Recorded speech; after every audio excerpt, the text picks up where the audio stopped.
Baik, Assalamualaikum warahmatullahi wabarakatuh. Selamat pagi. Saya Hasbi Allah Al-Amin, NIM F1D020023 sebagai moderator pada presentasi mengenai cyber law pagi hari ini. Sebelumnya, perkenankan saya untuk memperkenalkan anggota dari tim kami. Yang pertama adalah saya sendiri, Hasbi Allah Al-Amin, NIM F1D020023. Kemudian ada Ida Ayu Devian, F1D020027.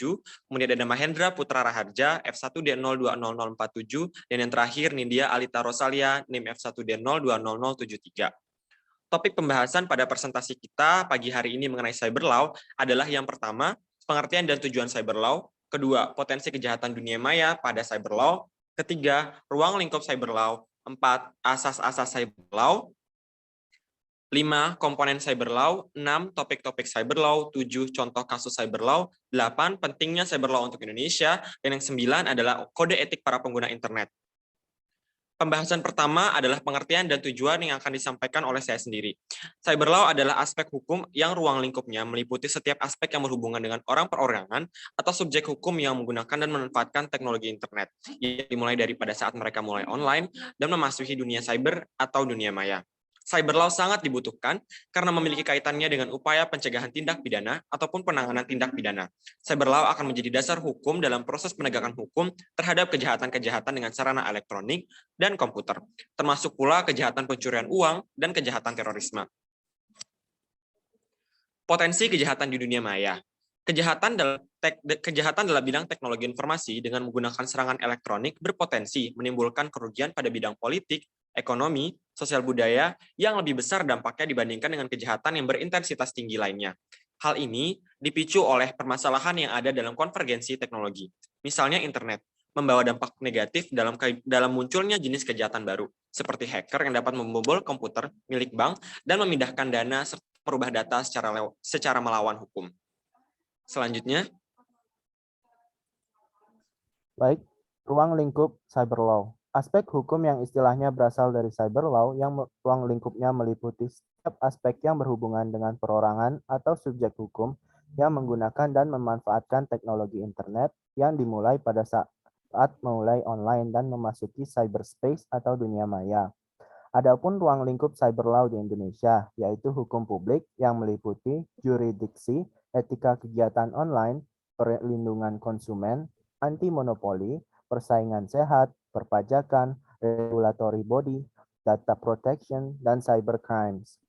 Yang kedua ada hukum privat yang meliputi haki, e-commerce, cyber contract, domain name, dan insurance. Penegakan hukum tentang cybercrime, terutama di Indonesia, sangatlah dipengaruhi oleh 5 faktor, yaitu undang-undang, mentalitas aparat penegak hukum, perilaku masyarakat, sarana, dan kultur. Hukum tidak bisa tegak dengan sendirinya, selalu melibatkan manusia di dalamnya, dan juga melibatkan tingkah laku manusia di dalamnya. Hukum juga tidak bisa tegak dengan sendirinya, tanpa adanya penegak hukum. Penegak hukum tidak hanya dituntut untuk profesionalitas dan pintar dalam menerapkan norma hukum, tetapi juga berhadapan dengan seseorang bahkan kelompok masyarakat yang diduga melakukan kejahatan. Asas-asas cyber law. Dalam kaitannya dengan penuntutan hukum yang berlaku dikenal beberapa asas yang digunakan, yaitu asas subjektif territoriality yang menekankan bahwa keberlakuan hukum ditentukan berdasarkan tempat perbuatan dilakukan dan penyelesaian tindak pidananya dilakukan di negara lain. Kemudian ada objective territoriality yang menyatakan bahwa hukum berlaku adalah hukum di mana akibat utama perbuatan itu terjadi dan memberikan dampak yang sangat merugikan bagi negara yang bersangkutan. Kemudian ada nationality yang menentukan bahwa negara yang mempunyai jurisdiksi untuk menentukan hukum berdasarkan kewarganegaraan pelaku. Kemudian ada passive nationality yang menekankan jurisdiksi berdasarkan kewarganegaraan korban. Kemudian ada protective principle yang menyatakan berlakunya hukum didasarkan atas keinginan negara untuk melindungi kepentingan negara. Kemudian yang terakhir ada universality. Asas ini menentukan bahwa setiap negara berhak untuk menangkap dan menghukum para pelaku pembajakan. Karena itu, untuk ruang cyber dibutuhkan suatu hukum baru yang menggunakan pendekatan yang berbeda dengan hukum yang dibuat berdasarkan batas-batas wilayah.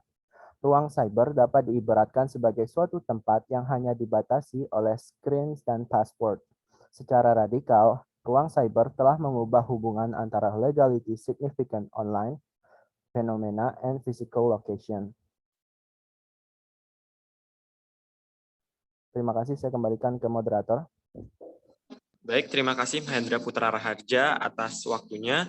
Kemudian selanjutnya saya serahkan kepada Ida Ayu Devian. Dipersilahkan.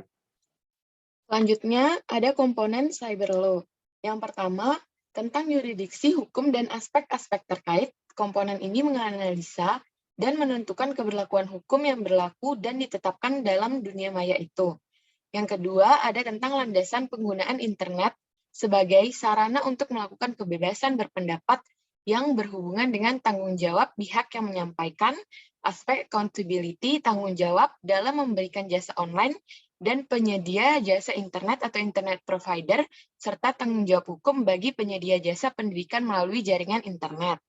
Yang ketiga, ada tentang aspek hak milik intelektual, di mana adanya aspek tentang patent, merek, dagang rahasia yang diterapkan serta berlaku di dalam dunia cyber.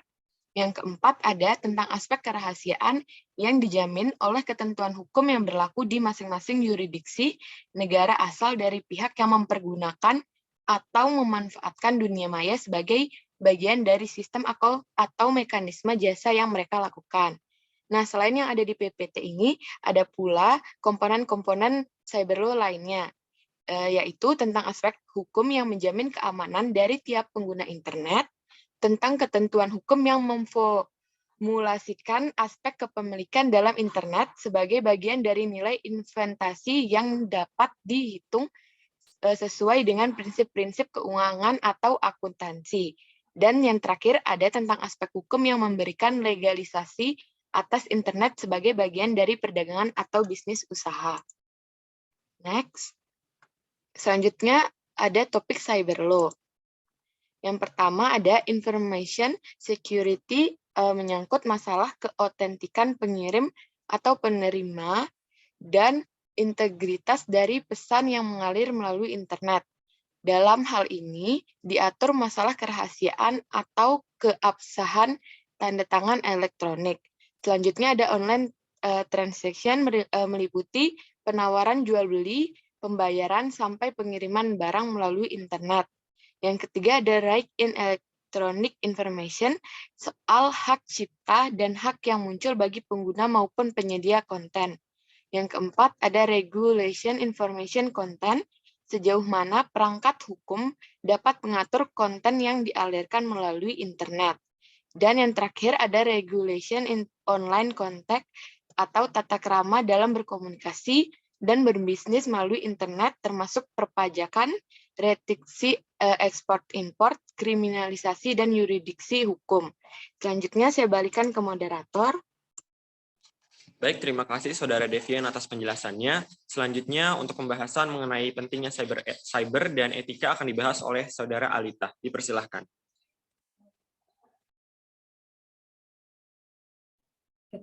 Baik, di sini saya akan membahas tentang pentingnya cyber law untuk Indonesia.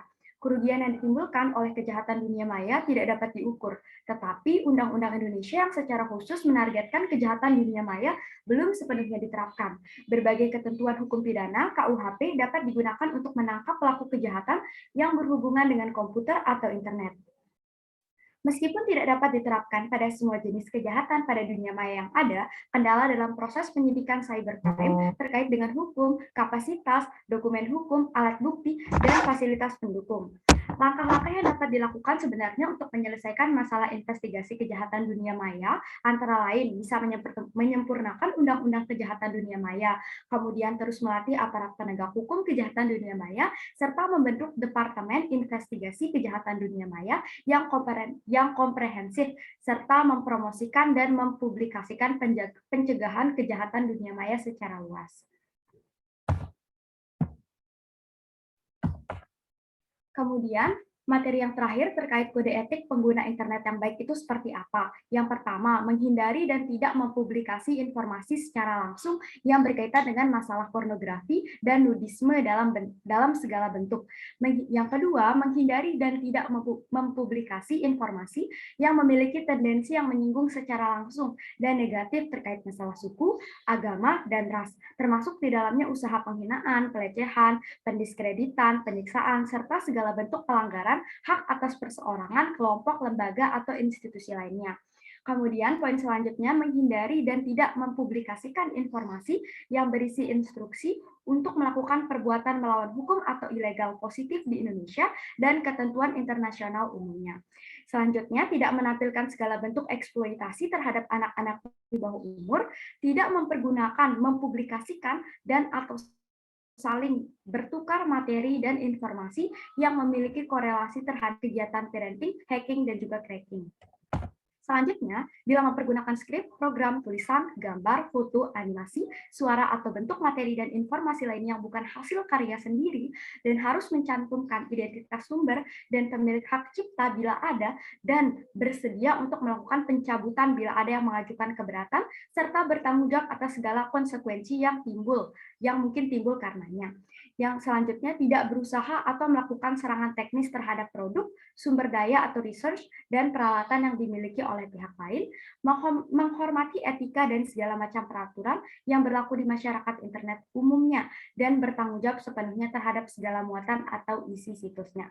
Dan yang terakhir, untuk kasus pelanggaran yang dilakukan oleh pengelola, anggota dapat melakukan teguran secara langsung. Sekian dari saya kembalikan ke moderator. Baik, terima kasih Saudara Alita atas penjelasannya. Selanjutnya adalah kesimpulan yang akan saya sampaikan secara pribadi. Meskipun telah diatur dalam perundang-undangan tentang pemanfaatan teknologi informasi dan komunikasi, namun pada kenyataannya, di Indonesia masih terdapat pelanggaran dalam bidang tersebut. Oleh karena itu, diperlukan adanya kesadaran oleh tiap individu yang memanfaatkan teknologi informasi dan komunikasi, juga kontrol sosial terhadap pengguna lain, yang disertai penegakan hukum yang tegas yang memberantas tindak-tindak pelanggaran teknologi informasi dan komunikasi. Sehingga terbentuk suatu kesadaran sosial masyarakat akan pentingnya pengendalian terhadap penggunaan teknologi informasi dan komunikasi yang sesungguhnya sangat bermanfaat bila dimanfaatkan dengan tepat guna. Terima kasih, demikian presentasi kami pada pagi hari ini. Lebih kurangnya mohon maaf. Saya Hasbiul Halamin sebagai moderator mohon undur diri. Wassalamualaikum warahmatullahi wabarakatuh.